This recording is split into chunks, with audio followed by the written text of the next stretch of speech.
আসসালামু আলাইকুম ওয়া রাহমাতুল্লাহি ওয়া বারাকাতুহু। দক্ষিণখান আব্দুল ইসলাম ওয়ার্ড কার্য অফিসে আপনাকে স্বাগত জানাচ্ছি। আজকে আমরা তালাক পরবর্তী ব্যাপারে আলোচনা করব। মনে করেন আপনার স্ত্রী আপনাকে তালাকের একটি নোটিশ পাঠিয়েছে আপনার ঠিকানা, অথবা আপনার স্বামী আপনাকে তালাকের একটি নোটিশ পাঠিয়েছে আপনার ঠিকানা। পোস্ট অফিসের মাধ্যমে যখন নোটিশটি আপনার কাছে গেল, আপনি কি করলেন? তালাকের নোটিশটি রিসিভ করলেন না, অথবা আপনার কাছে রাখলেন না। সেই ক্ষেত্রে স্বামী অথবা স্ত্রী যে কোনো একজন তালাক পরবর্তী সময়ে যে কোনো একটি বিড়ম্বনায় পড়তে পারে, বিড়ম্বনা হতে পারে। আপনি যদি নোটিশটি রিসিভ না করেন, অথবা আপনাকে যে নোটিশটি পাঠানো হয়েছে সেই নোটিশটি আপনি পোস্ট অফিসের মাধ্যমে আপনি গ্রহণ করলেন না, সেক্ষেত্রে দেখা যাবে তালাক কার্যকর হয়ে যাওয়ার পরে আপনি যখন তালাকের রেজিস্ট্রেশনের কাগজের জন্য যখন খুঁজতে যাবেন, তখন আপনি বুঝতে পারবেন না যে আপনার তালাকটি কোন কাজ অফিস থেকে রেজিস্ট্রেশন করেছে।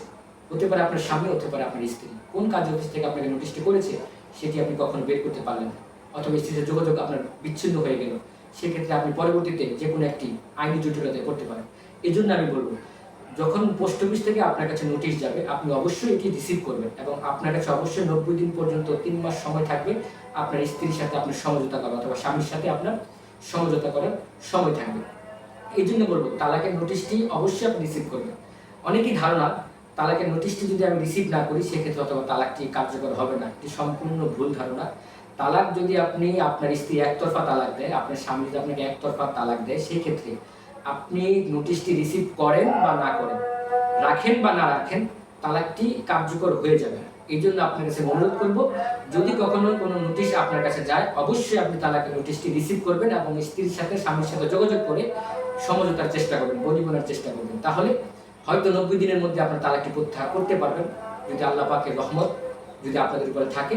সেই ক্ষেত্রে আপনি সুন্দর একটি সংসার আপনি আবার পুনরায় সংসার আপনি করতে পারবেন। আর যদি তালাক কার্যকর হয়ে যায়, সেক্ষেত্রে যদি আপনি রিসিভ করে থাকেন, নোটিশটি যদি আপনার থেকে থাকে, তাহলে সেই সংশ্লিষ্ট কার্য অফিসে গিয়ে আপনি তালাকের পরবর্তী যে নোটিশের যে রেজিস্ট্রেশন ফাইল অথবা রেজিস্ট্রেশন যে পেপারসটি আপনার পাবেন, নকলটি পাবেন, সেটি আপনি সংগ্রহ করতে পারবেন।